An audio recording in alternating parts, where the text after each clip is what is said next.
Hey guys, Amy here. How's everyone doing? I also have Cosmo with me, Cosmo the dog.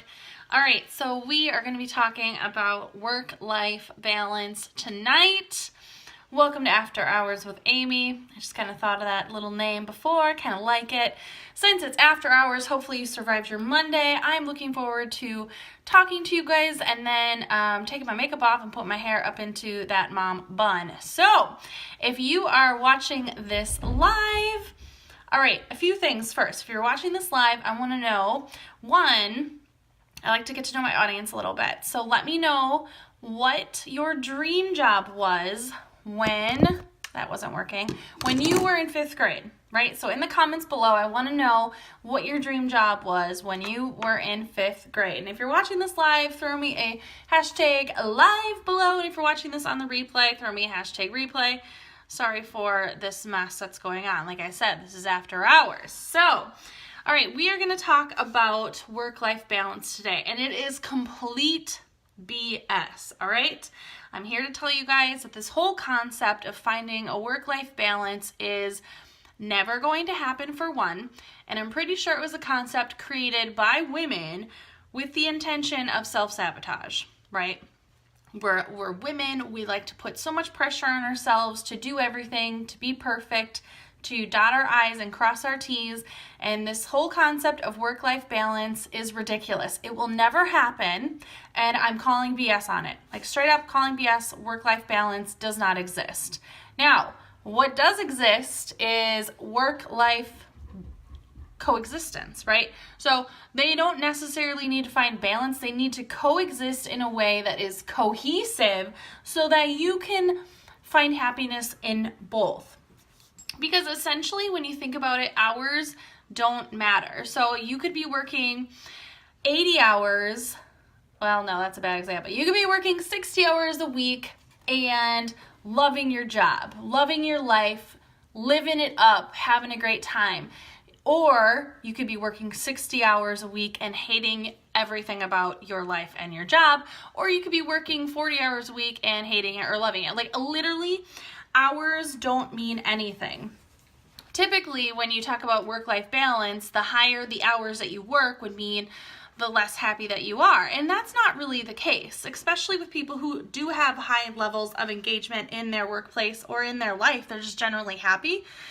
They usually have such a sense of purpose that they don't mind working the extra hours. They don't mind working hard, working those 10-hour days occasionally because it gives them true purpose and they are intrinsically motivated by it, okay? So that's what I'm talking about. So how can you find this coexistence between happy life, happy workplace? Like how do you find that? First of all, I'm going to get into a couple tips. First of all, you need to do some self-reflection. You need to get honest and real with yourself. And I need you to look at your current job, right? And the job that you currently have. Pull a job description that lists all of your job responsibilities and all of your duties. If you don't have one, go to HR, talk to your manager because you should have a job description, okay? Pull that job description, and then I want you to Marie Kondo the crap out of it, all right? So I don't know if you guys are familiar with Tidying Up with Marie Kondo or her book, but essentially I want you to go through your job description and proverbially hold your job tasks in your little hands and think to yourself, does this give me joy? Like Marie Kondo the crap out of each of your job tasks, each of your job responsibilities, and figure out, does this bring me joy? Does this not bring me joy? And then from there, you need to analyze what brings you happiness and what does not bring you happiness. Now, you're never going to have the perfect job. You're never going to have a job that is no stress, that you love 100% of the things about it, you love every single day, because that's not realistic. That is not coexistence. That is not balance, right? So there's going to be aspects of your job that are not going to necessarily be the most favorite thing. So you need to be aware enough with yourself so that when you recognize that they're not balanced, that you can realign. Let me give you an example, okay? So I'm going to use myself as the example. I'm someone that I definitely need to have a creative outlet. I'm in the HR industry. I've been in it for almost 10 years. I love it. I was very lucky to find my career passion very early on in my career. However, there's areas of the HR industry that I cannot work in because it drains my soul, like for real. I like having the ability to use my creativity. So I enjoy design. I enjoy having an outlet for my creativity. And that does not just apply to my work, that also applies to my personal life. What I do not like I said, I do not like certain job tasks that are very monotonous or numbers driven. So I don't like, I'm in the HR industry, like I said before, I hate payroll. I hate it. I've had to do it before and it drains the life right out of my soul. I hate it, right? The people that do payroll, you guys are goddesses or gods. Like, hats off to you. I don't want anything to do with all those numbers and having the responsibility of getting people paid. Like, it's not for me. But what I mean by all of this is that if I just spent a solid 10 hours looking at data, running payroll, my mind is dead. I'm exhausted. I'm mentally drained because it drained all my energy. I need to have the emotional intelligence and self-awareness to look at the things that I do enjoy doing that bring me joy, right? We're going to Marie Kondo it and start to do some of that. So in those types of examples, what I would do is I would get that payroll done, I'd double check it to make sure it's right, and then triple check it. And then I would spend some time doing something creative. So I would,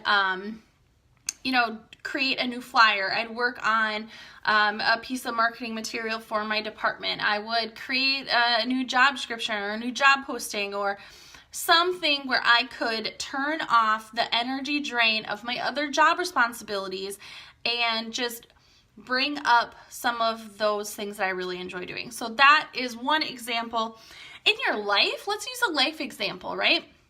Let's say that you are working a ton of hours, you have a boss who is driving you crazy and you are not feeling, your stress of your job is carrying home with you. And by the time you get home, you feel disconnected from your partner. You feel like you're the dying dead. You're just going through your relationship because it's transactional because you're so stressed out at work. So what could you do in that case, right? What you need to do is coexist and find a place where you can have, where you can balance it out, right? So in that example, take some time with your partner, go out for work lunches, have them meet you for lunch, if that person is traveling like my husband, get on FaceTime and talk with them, have a virtual lunch date, have a virtual nightcap, whatever. Schedule those date nights and take action, because if complaining about it is all you're willing to do, then it's your fault that you're stuck and you feel like you don't have any work-life balance. Your fault, you guys. I'm sorry. Those are some examples. I'm hopping off. I'm throwing this into a mom bun and washing my face off and probably going to watch some bad TV. So I hope this was helpful. If it was, let me know below. I hope you guys have a great week and I'm hopping off. Bye.